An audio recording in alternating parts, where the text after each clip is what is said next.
escape unhealthy wildfire smoke made worse by climate change, congressional Republicans were pushing a bill to repeal the president's efforts to make our air cleaner and safer. Their Environmental Protection Agency put forward sensible standards to limit the pollution our trucks and buses emit into the air we breathe. The standards will prevent nearly 3,000 premature deaths, more than 6,700 hospital and emergency room visits, and more than 18,000 cases of asthma attacks. They'll also deliver up to tens of billions of dollars in annual public health benefits over the next 2 decades. So look, we just saw this month how disruptive climate change can be to our lives, our communities, and our economy. Schools were closed, outdoor events were canceled, flights were grounded, masks were back on, and many people had to remain indoors. That's what we saw very recently that you all reported on. So this is not the future we want for ourselves or our kids. President Biden won't let congressional Republicans take us backwards in our fight for cleaner air. He vetoed this health-harming bill today, as I just mentioned. He just defended, as you all know, during the budget negotiations, the biggest climate protection bill in history, his Inflation Reduction Act, from congressional Republicans who were intent on repealing it. And he's going to keep protecting and strengthening his Investing in America agenda, which is bringing clean energy jobs and manufacturing back to America. So another piece of good news, I know he's been on some of your airwaves already. Last night, the Senate confirmed Jared Bernstein as chair of the Council of Economic Advisors. Our economy continues to show progress tackling inflation while unemployment remains at historic lows. While there is still more work to do, which we acknowledge, but jobs are up, wages are up, and inflation is down. And Jared is someone who uniquely understands that. As the president often says, a job is about more than a paycheck. It's about dignity. It's about dignity of work, which is something that the president has been consistent on saying. So we look forward to Jared's continued leadership as we build an economy that works for working people. Along those lines, today we learned annual producer inflation is below pre-pandemic levels at 1.1%. In fact, producer prices actually fell last month, led by falling energy and food prices as well. This is on top of yesterday's news, as we all discussed in this briefing room yesterday. The consumer inflation has fallen by more than half over the last 11 months. And as I mentioned as well yesterday, wages rose over the last year, and that is accounting for inflation. This is all evidence that the president's economic plan is working to lower costs for families, invest in America, and grow the economy from the middle out and the bottom up, not the top down, not the trickle down economy that we see from Republicans in Congress. And finally, last thing for all of you, tomorrow the President and the First Lady will host a screening of Flamin' Hot. Guests for the evening will include Eva Longoria, who directed the film, the cast families, Latino leaders, and members of the community, and a special performance by Marachi Vargas. The Biden-Harris administration continues its effort to lift up and engage the Latino community by showcasing their stories and celebrating their contributions to our country. With that, Colleen, I haven't seen you in a while. How are you? I'm good. How are you doing? I'm hanging in there. Good. Okay, what you got? Okay, so President Erdogan today indicated that NATO should not bet on Turkey approving Sweden's application before the summit.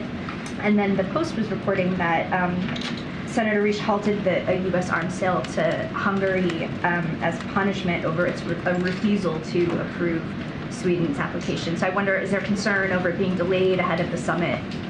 Yep. So look, I mean, we have been very consistent here. We encourage Turkey to approve Sweden's application for NATO membership, and we have said that and been really clear, and they should do this without delay. I mentioned this yesterday. I'll reiterate it here. Sweden has fulfilled its commitment they made under the trilateral memorandum of agreement agreed with Finland and Turkey on the margins of the NATO summit that happened just last year in Madrid. As you all know, Sweden is we believe, a strong, capable defense partner that shares NATO's values and will strengthen the alliance that NATO currently has and also contribute to European security. So again, we believe Sweden should become a NATO member as soon as possible without delay, and will continue to be very very public about that, as the president has been for the past several months, and continue to be very clear. Do you think there's a possibility it won't get sorted out before the summit? I think the administration had sort of hoped it would be figured out by then. So look, we are still hopeful that this will get done. I don't have a timeline, certainly. The sooner the better, as I said, without delay. And so we'll continue to be very clear. We'll continue to communicate that with Turkey, but I just don't have a timeline to share. Okay, one other question. So former President Donald Trump, I think yesterday or yesterday maybe, said that if he were reelected, he would appoint a special prosecutor to go after Biden. I wondered if there was concern about this kind of rhetoric, especially considering sort of what we saw from on January 6th after a lot of sort of inflammatory rhetoric by Trump. So look, just a couple of things there. As you know, President Trump is a candidate, so I want to be very careful because right now he's speaking as a candidate, right? So we just don't want to comment on 2024. What we will focus on, what the president will continue to focus on, is delivering for the American people. I just laid out the PPI numbers and what that means for our economy, what that means for the president's economic policy, and how we believe his plans and his policy has continued to work the last 2 years.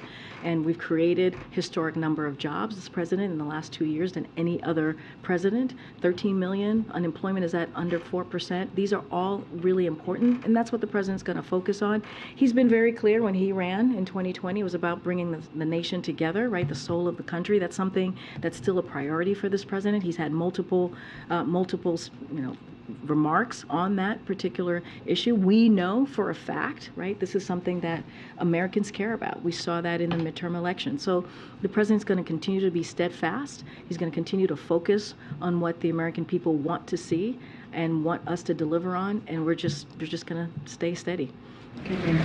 Secretary Blinken is heading to China later this week. When his initial trip was canceled, you all said he would go when the time is right. So why now? Why is this now the right time? So a couple of things. I know my colleagues at NSC and State did a 8 a.m. On the record call at 8 a.m. So certainly would refer you to, and they spoke to Blinken's trip. So certainly refer you to that.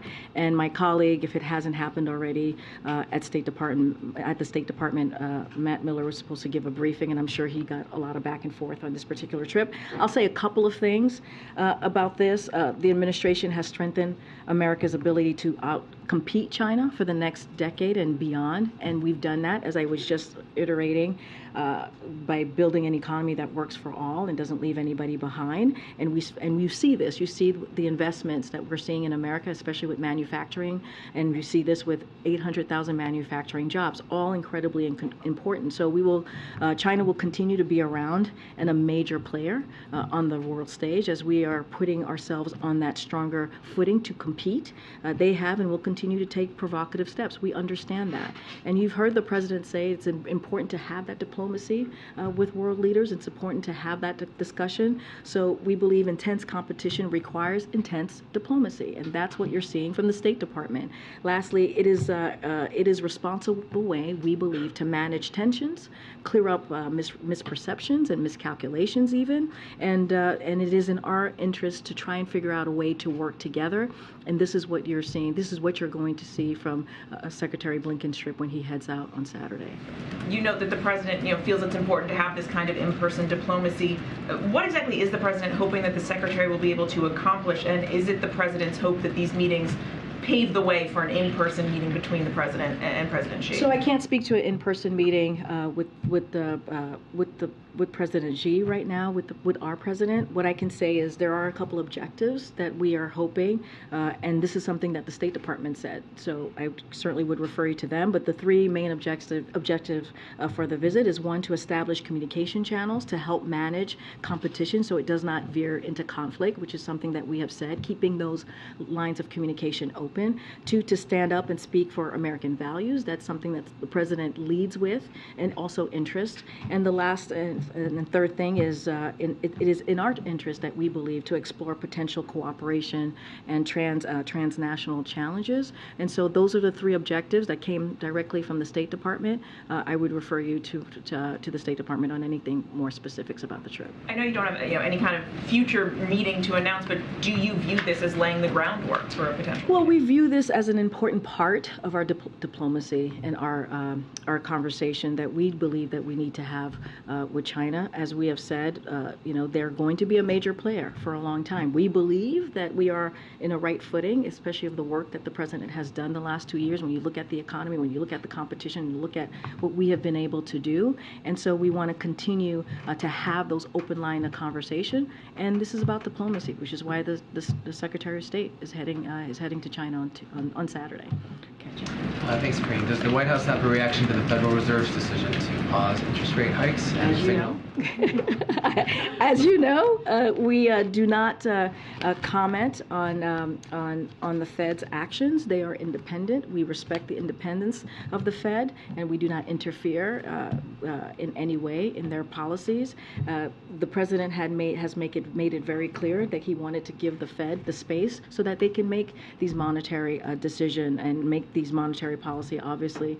And as I laid out at the top, and I actually talked about this as well with the CPI data yesterday, we believe that the president's plan, the economic plan, is working. When you look at the last 11 months and you see inflation has gone down by more than 50%, when you see that the wages rose over this past year, when you include inflation as well, and 13 million jobs, I just mentioned the 800,000 jobs, manufacturing jobs, which is incredibly important for American families. So these are the things that the president's going to focus on. How do we continue to create an economy that works for all? But I'm just not going to comment on the Fed's response. One question on China as well. Is the White House aware of Bill Gates' trip to China and his planned meeting with Xi Jinping? And has the White House advised him about it at all, or requested a readout after his meeting? So I don't know if Bill Gates has reached out to us, or if we have reached out to him. I don't have any information or intel to give about any conversation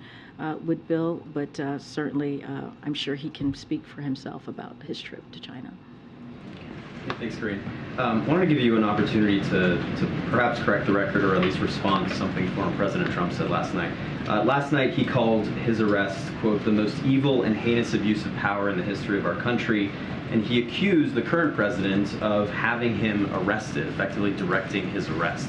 Your response? I'm not going to comment to that. Okay.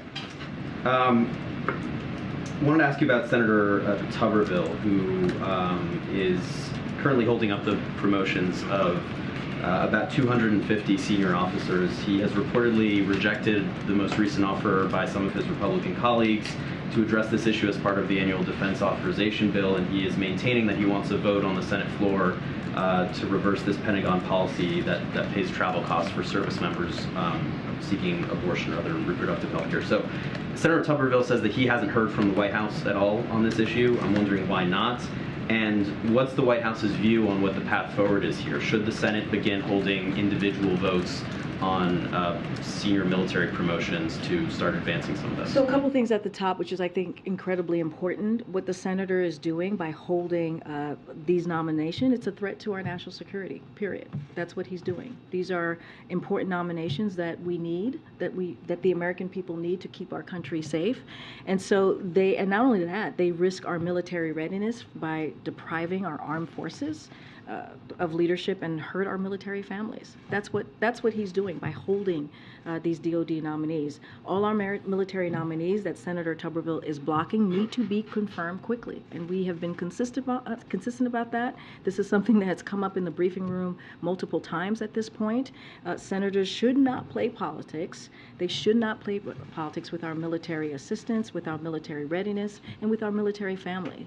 And so, look, I'm not going to get into the specifics of what the mechanics should be in getting this done. We've been very clear that it needs to happen, and I just don't have anything else to share about a conversation with the senator. Well, but why hasn't the White House spoken with him, and what does the White House see as the path forward here? I mean, you guys have said it's a matter of national security. I presume that means it's a top priority. I mean, first of all, it's shameful that he's doing this, right? I mean, he needs to be asked the question is, why is he putting our national security at risk? That is something for a senator to be able to answer to. We're trying to do the right thing. by moving forward and protecting our military readiness and protecting our military families. And so, look, I can't speak to conversations. I have to talk to our Office of Ledge Affairs. I do not know when the last time that they spoke to the senator. But what I do know is what he's doing is putting our national security at risk, truly. And then very quickly on something that was brought up earlier, Senator Risch and his blocking of a $735 million arms package to Hungary in order to get them to approve Sweden into NATO. Did the White House coordinate at all with Senator Risch? Do you guys agree with that strategy? And do you believe that he should maintain that hold until Hungary approves? No, I heard the question from Colleen. I don't have anything to add or anything to elaborate on that. Go ahead, Joe. Yeah, thanks, Karine. For months, the White House has declined to discuss a possible Plan B if the president's student loan debt forgiveness program is overturned by the Supreme Court. Now, with the SCOTUS decision expected this month, perhaps in a matter of days, several constituencies are urging Biden to be ready to act. The NAACP, in a letter today to Biden, wrote, should the Supreme Court fail to uphold student debt relief, Black America demands that your administration pursue all legal pathways to make a permanent solution on student loan debt. Is the White House prepared to transition to an alternative method for student loan forgiveness if the president's plan is rejected in court? So look, we continue to be confident in our legal, kind of a legal pathway here. I'm going to leave it to the Department of Justice to continue protecting a plan that the president believes is incredibly important for American families. And I want to also be clear that the president recognizes the burden student debt has on tens of millions of Black Americans. That is something that he gets. That is something that he certainly has talked about, and which is why he secured the largest increase to Pell Grants in decades. It's something that he did very early on in his administration, and that is why he vetoed the most recent attempt by congressional Republicans to block his student debt. That was part of a major piece of contention during the budget negotiations, and the president protected that. And so he is. He is certainly understand how important his plan is, which is why he put it forth, which is why he understands how much that means to everyday families, working people who makes less than $75,000. Remember, 90% of that plan is going to help those very people. So we believe in our legal pathway here, and so I'm certainly not going to get ahead of the Department of Justice. So as for whether there is a Plan B, if it is struck down, you still can't say whether there. I'm just saying that we're going to focus on the fight that's in front of us right now. Local outlets in Connecticut are reporting that the president will attend a National Gun Safety Summit later this week. There seems to be little momentum in Congress for any sort of new bill that we saw recently. Right now, is the White House purely in an implementation sort of phase when it comes to gun control? Or is there anything else the White House can do in the meantime besides just calling on Congress for additional action for gun control? I mean, Zolan, I appreciate the question, but let's not forget what this president has done that has been historic when it comes to dealing with gun violence. Let's not forget that more than 24 pieces of executive actions that he's taken because Congress has not acted in the way that we fully believe that they can. We appreciated the bipartisan bill that was passed almost a year ago. It's going to be on, I believe, on Friday. It will be a year ago that the president signed that into law. That's great. And it was 30 years in the making, really, right? It took 30 years before we got there. But there's more that needs to happen. There's more that needs to happen to keep our community safe. And so to your question, look, he's going to use the bully pulpit. He's going to go to Connecticut. He's going to continue to talk about the importance of Congress moving forward. But also, states have taken action. Let's not forget. Connecticut has taken actions, and there's been multiple states have actually done the work to ban assault weapons, do red flags, and do other things that are incredibly important that's going to protect communities. And so we're going to lift that up as well. Now, what we're asking for, obviously, is for the federal government to take additional actions. But let's not forget what states have been able to do over just the last several months on protecting their community. What we're asking is for the federal government to take additional actions. That's exactly right. But can any of those actions at this point, while noting the legislation that was passed already and the implementation ongoing of that package, can any of those additional federal actions at this point be done solely through executive action? So look, I mean, the president's always going to look for ways to take additional actions, obviously, right? When you do more than 24 executive actions. Clearly, we're always going to figure out what else we can do to protect communities. So that is something that certainly our team is going to look at. But let's not forget that states have been able to take action, which is really important too, and that's been just over the past several months. And so, look, we're going to continue to ask Congress to act. I've been asked what other priorities that this president has as it relates to legislation. That's one of them.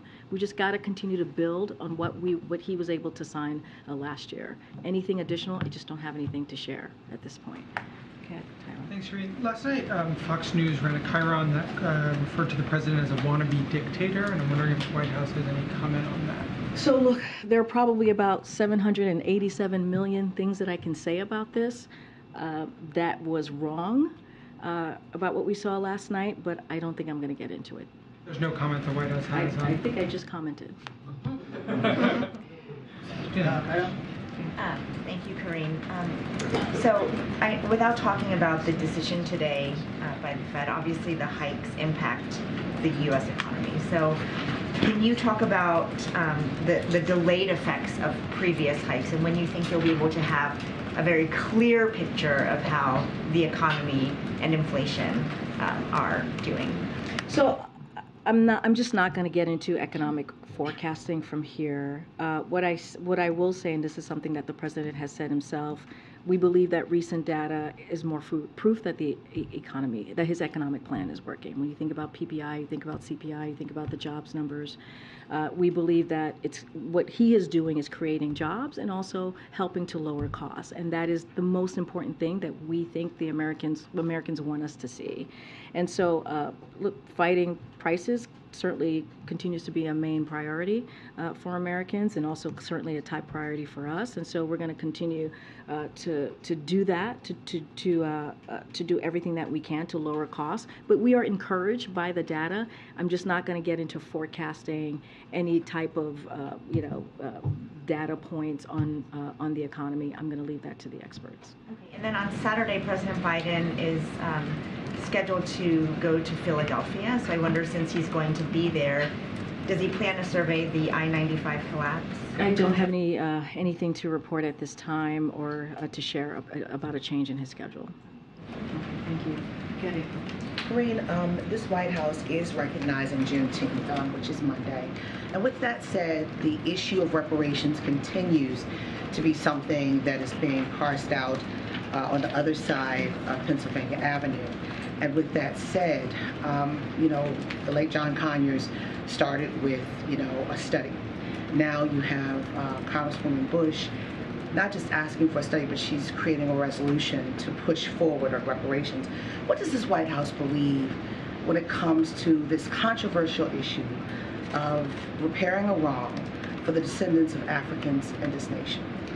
So look, as you mentioned, Juneteenth, there was a concert here yesterday, and we saw how powerful and how moved the president was by the concert and by kind of the story that was laid out through the concert about Juneteenth and how important that moment was. Opal, as you know, was here, and it's always moving to hear her and to see her. And as you know, the president signed Juneteenth to be the most recent holiday about 2 years ago. So I think that shows from that action. I'll give you more. I think that shows from that action how important the president thinks this moment is, how important he thinks that it is important to continue to lift up the African American community, and he'll continue to do so. As it relates to reparations, I saw just moments ago Cori Bush's resolution. We haven't reviewed the proposal yet. It's a new proposal, so we'll take a look at it. So I can't comment on that specifically. But the president has been really clear as it relates to reparation. He wants to see a study of reparations and studying the continuing impacts of slavery. He believes that is incredibly important. The study, if the study concludes what many thought leaders and civil rights leaders have said, what next? Does the president support a payout? Because the nation is divided on this. This has been one of the biggest issues over the decades about how to repair the enslavement over generations of Africans brought to this country for free labor. So what does the president do after? What will he lean in on after a study, which is expected to basically say what many of the civil rights and black thought leaders have said? Does the president believe in a financial repair for the descendants of Africans in this nation? So look, I will say this: we got to let the study move forward. We got to see what the study shows, and we got to continue to study the impact of slavery. That is something that the president believes that we need to do. So that's incredibly important. But I will say, April, and you know this, you've covered this since we've walked into this administration, when we think about the crises that we see in our country, the president called out how race inequality is a problem, right, is a crisis for us in this moment, which is why he is taking comprehensive action. When you think about what he did on the first couple of days that he walked in, signing an executive order to make sure at the federal level that we put equity at the center of this. And it is important that we continue to do this. How do we deal with the inequalities that we see in this country? And he's trying to do that on the federal level. So let's see what the study shows. It is important to continue to study the continuing impacts, if you will, on slavery. And I think because of the president's action, he's been very clear. He's been very clear how important it is, even just looking at his economic policy, how important it is to leave no one behind, have equity at the center of everything that he's done. If you look at every piece of historic piece of legislation that has passed, that he has signed, it has equity at the center of that. And that's because the president has that in mind, right, to make sure that we have equality, to make sure that we leave no one behind. I'll keep going. Thank you, Karine. Why did the White House not inform us of the President of Uruguay's visit yesterday? It wasn't on the schedule. I presume that these bilateral meetings are planned in advance. So when did you decide that the meeting was going to happen? So look, it was a drop-by. That's what it was with the president. And I would have to get back to talk to the National Security Council to talk through how the meeting actually happened and landed. I don't have that information for you, but we believe it was important for this drop-by to happen. Clearly, I just talked about how the president sees diplomacy, having those in-person conversations, how critical they are, and that's what you saw yesterday. I can't speak to the process on landing this meeting. Give us a sense of how long the meeting was? I'll give you a little bit of how we saw this meeting went. I don't have a timeline for you or a timestamp, if you will, on the meeting. So during their meeting, President Biden lauded Uruguay as a regional and global model for democratic governance and congratulated him for receiving the Gold Insignia Award from the Council of the Americas. President Biden and the President of Uruguay also discussed their support for Ukraine, principled defense for fundamental freedoms in Venezuela, and commitment to ensure the Americas' partnership for economic prosperity accelerates regional integration, inclusive economic prosperity, and greater opportunity through sustainable trade and investment. So the two presidents also explored ways to expand our bilateral economic relationship, increase joint efforts to combat climate change, and further strengthen security operation, and that is what came out of this meeting. Thank you for that. And just on the U.S.-Iran talks, I saw the exchange at the State Department briefing yesterday, and I'm still unclear, and I hope you can help me. Is the administration at this point talking to Iran, asking Tehran not to enrich uranium above 60% in return for the release of some funds, some frozen funds, and possible prisoner exchange? So look, I would have to refer you to the State Department. They had the readout. If it's unclear to you, I would just refer you back to them, and they can actually lay out exactly what those conversations were. As a broad principle, I know that you say that JCPOA is not the priority for the administration at this point. So what are these diplomatic channels that are going on? So look, again, having open channels of conversation is important, and I'll just reiterate, our policy on Iran has not changed. We have been very clear about that. We remain focused on constraining Iran's destabilizing behavior.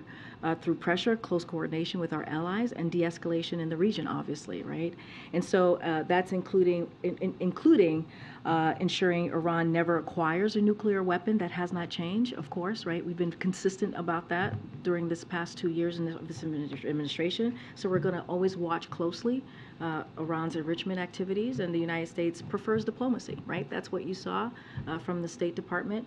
That's what you see from this president. And but we are preparing for all possible options and contingencies in full coordination with our partners and allies. So that has not changed. We've been consistent. Okay, Karen. Thanks, Karine. To go back to the Philly event on Saturday, the president's attending a political rally hosted by union members, and we're told it's not a Biden campaign event. Should we expect the president to take part in more of these things called political rallies over the next couple of months, and what's this going to look like on Saturday? Just don't have anything to share on that. It is a political rally, so I would refer you to the DNC. So not going to speak to it from here. I'm just going to be very careful and not speak to that. And not about this one, but will he do events like this that are not? I mean, the White House advertised this event in a release, but other entities hosting a rally that could look like a campaign event that the president goes to. Will we see him doing this? I don't have anything to share on his schedule at this time. I just don't. Okay, let me see. Yeah, White House officials, including you, I think, are meeting with state legislators over the next couple of days about reproductive rights and abortion access. And I'm curious what you're trying to accomplish, and like, you know, they're coming from Republican states where they're definitely in the minority in the legislature. Look, Tam, we believe these conversations are incredibly important. That's why they're here. These state legislators are here. Let's not forget the 1-year anniversary of Dobbs. A decision is about 10 days away, if not less. And so we thought it was important for White House to host state legislators to discuss the state level attacks, as you just mentioned, we're seeing on reproductive rights and the work led by Democratic elected officials to safeguard access to care. So we're going to convene another one tomorrow. As you mentioned, I had the pleasure of participating in one this morning, or talking to them this morning, including Jen Klein, the Director of Gender Policy Council, Mayor Steve Benjamin, the Director of Office and Public Engagement here at the White House, and it was incredibly powerful. You got to remember, these are folks who have been on the front line dealing with an issue that is incredibly important to their constituency, to their to the people that they work on behalf of, but also the country. And so, and we're talking about how Republican elected officials in these very states have taken steps to roll back reproductive care, to roll back freedoms that we should have, that women should have. And so, again, we'll have more to share. We'll be convening another one tomorrow, and we thought it was important to do this as we head to the first year anniversary of the Dobbs decision. Are you guys like producing videos out of it, or like what? I guess the White House convenes all the time, but I'm just curious, like, what comes? I mean, I don't have any output from it besides the fact that these are state legislators who have literally been on the front lines of a freedom that has been eroded, right, to women, reproductive health care that has been taken away. And so it's important to bring them in and to tell them, hey, we have your back, that we see you, we appreciate the fight that you've been doing, and we are partners with you on moving forward. And so, hey, we think that's important to do, especially as we're talking about freedoms. We're talking about Americans' freedom here. Okay, go ahead.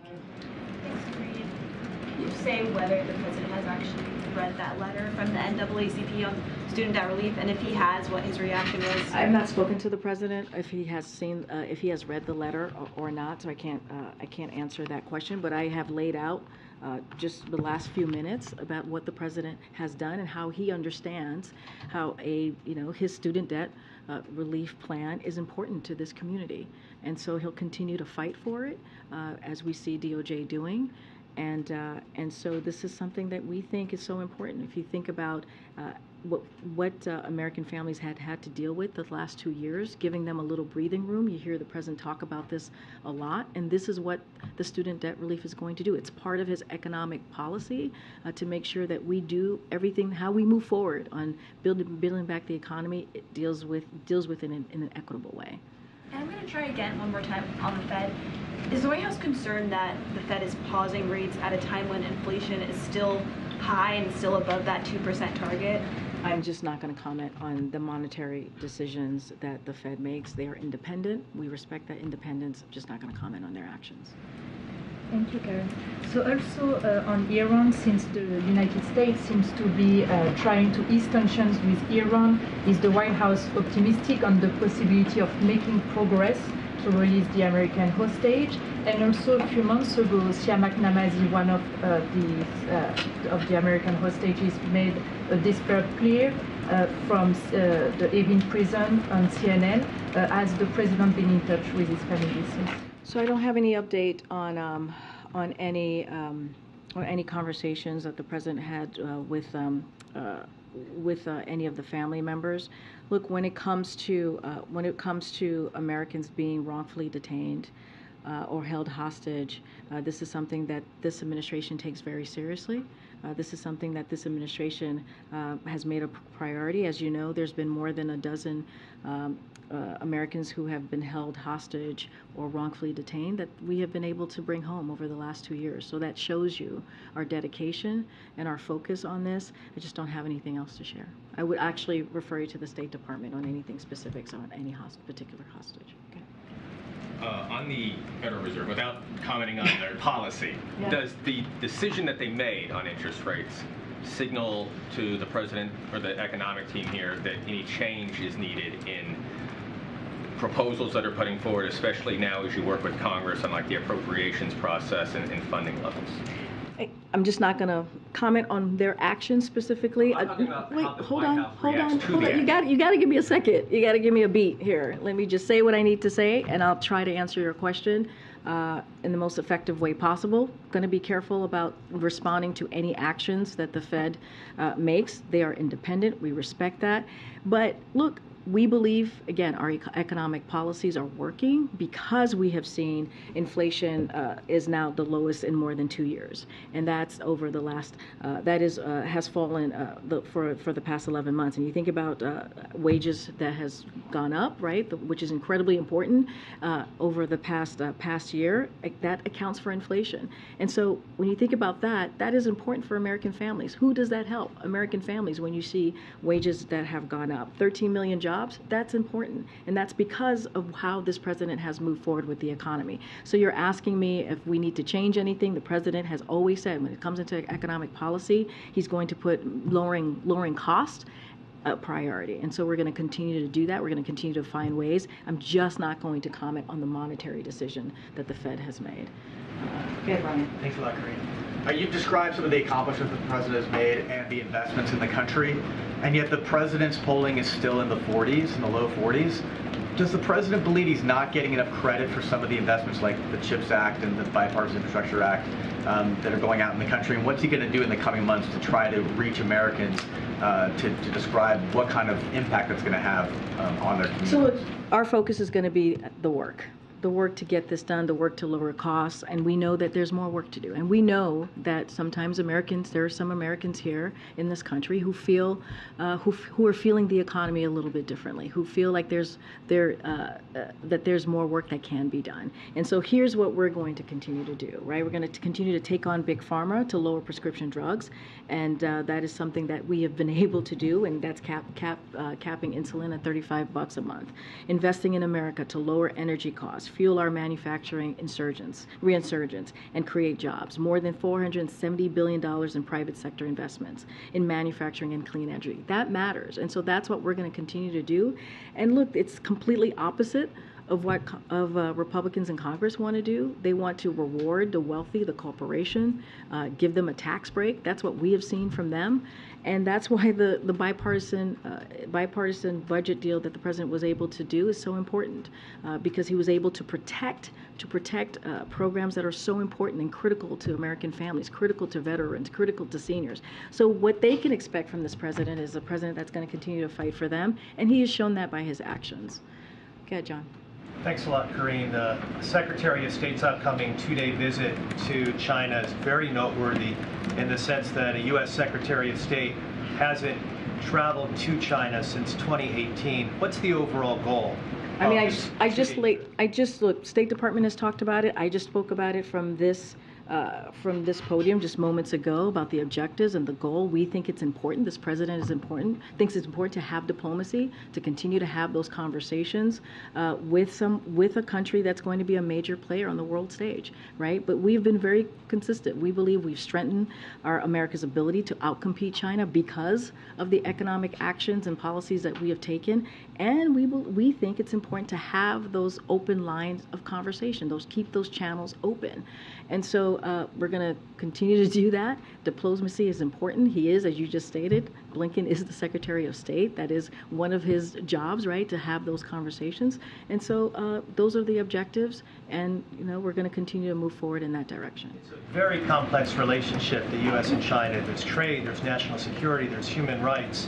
I'm curious, do you, as the administration, view China as you described, a competitor, or are they also an adversary? Look, what we see right now is that they're certainly going to be a major player, right? They're going to continue to be around. And so because of that, we need to do our part, right, and have that diplomacy, have those conversations, and continue to strengthen our hand. America's ability to outcompete China, which we believe we have put ourselves in a good footing to do that.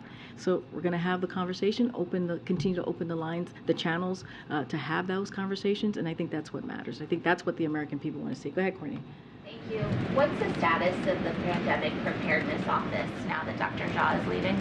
So as you know, we're looking to hire a director of that office. That office, one of the reasons that office exists is because it was mandatory, clearly, as you know, by Congress, and we think it's important to make sure that certainly we have the right person to do the job. As it relates to the COVID response team, there is a small team that still very much exists, and so we're going to continue to do the work that this president has done this last 2 years to beat COVID back, which we have been able to see, right? Which he has been able to accomplish, and so I'll just leave it there. Artificial intelligence, I also wanted to ask, I know that most of the activity at the White House on that has been going out of the Office of Science and Technology Policy. They don't have a ton of staff on AI. Their AI advisor just recently left. The person under him who does AI left a while ago. Can you talk about who's advising the president on this topic inside the White House, or are you mostly relying on your agencies? So look, let me just say that we are committed to fostering responsible AI to benefit society while actively working to mitigate the risk, right? That is something that you've heard. We've been very clear about the risk associated with AI, which is why we've actively engaged. You've seen the Vice President most recently engage with CEOs, right? Engage with companies to ensure that we are working together and develop and advance AI in a responsible way. So we have taken action. You've seen the President meet multiple times with his team. You've seen the Vice President do this as well, as I just stated. And so we're going to continue to have those conversations. We're going to continue to do that work. The president certainly takes advice from his advisors here, his senior advisors, and others who are prolific in this space, and he'll continue to do that. Don't have anything more to share specifically on that, but you've seen us. You've seen the president convene his team. You've seen the vice president convene his team, and to talk specifically about AI. Thank you. Yes, sir. Thank you. Last week, the president said that state lawmakers who were enacting bans on gender transition surgeries or therapies for minors were, in his words, hysterical or prejudiced. I'm curious, will he withhold Medicare funds or restrict federal health care dollars in some way in response? I don't have anything to add to that. Okay. Good. And then when the president made those remarks, he was standing next to the prime minister from the United Kingdom, and afterwards the United Kingdom announced that they were going to be placing a ban on puberty blockers for minors in most cases. Will the president raise this human rights issue with his UK counterpart? I didn't see those comments, so I can't respond to that directly, and I'm just not going to go beyond what the president said in those comments. And then I don't have a question about the Fed, but I know the point. I'm happy to take one, though. The answer is pretty consistent. So not about the Fed. Has the president entrusted a message to Secretary Blinken on his trip to Beijing, specifically to the Chinese, about that Chinese spy facility that was on the Cuban island? So look, I'm not going to get into private conversations that the president has with his secretary, and so I'm not going to get ahead of what's going to come up in this visit. I kind of laid out the objectives, which I think is really important, right, to have diplomacy. This is what the president has said, and I've laid out even more about how we want to move forward with our relationship and clearly our competition with China. I'm just not going to get ahead of that. Anything specific that you want to know about the trip, I certainly would refer you to the State Department. Thank you, Karine. Okay. Way in the back. Yeah, way in the back. Okay. Right here? Okay. On abortion access and the state lawmakers that were here at the White House today, more are going to be in town tomorrow. Some say that they want the administration to provide more support in red states to protect access. So what more is the White House looking to do or considering doing? So look, the president has been pretty clear, the vice president has been pretty clear that they are going to do everything that they can to fight for the right for women to make the decision on their own body, right? And also to fight to make sure that, and call on Congress to make Roe, put legislation forward so that he can sign Roe into law. And so that's something that he's been pretty clear about. He took actions very early on, almost over a year ago, right, when the Dobbs decision was made. He put together the President Task Force on Reproductive Health Care. Access is working across, making sure that access is working across the federal government to protect access to care. The President has signed 2 executive orders to protect access to abortion and contraception, support a woman's right to travel for medical care, strengthen privacy measures, and address discrimination in health care. And President Biden also issued a presidential memorandum on what would have been the 50th anniversary of Roe v. Wade that is aimed at protecting the safe access to medication, abortion in particular. But the bottom line is what we're seeing from Republicans. They want to continue to ban a freedom that women should have.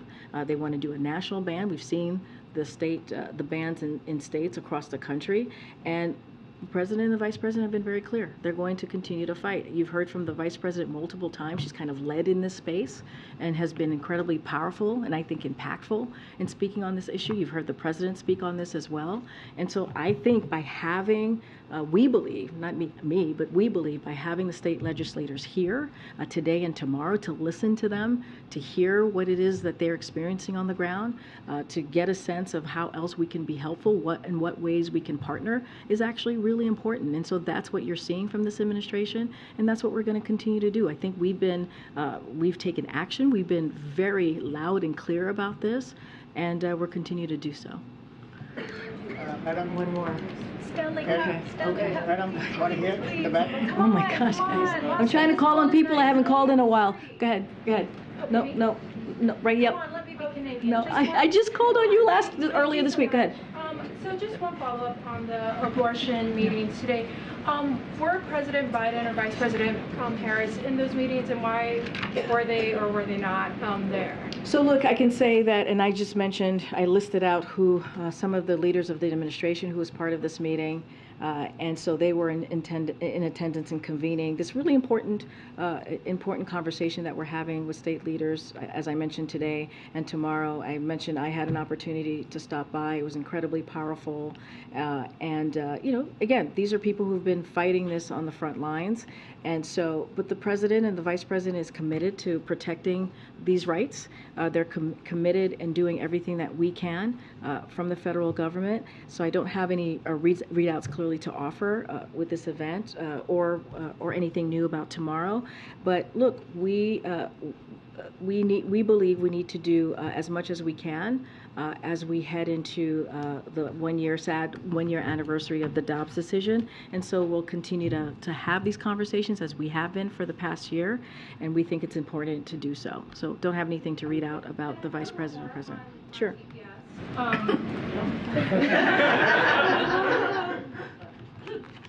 The poor guy thinks you're laughing at him. It's terrible.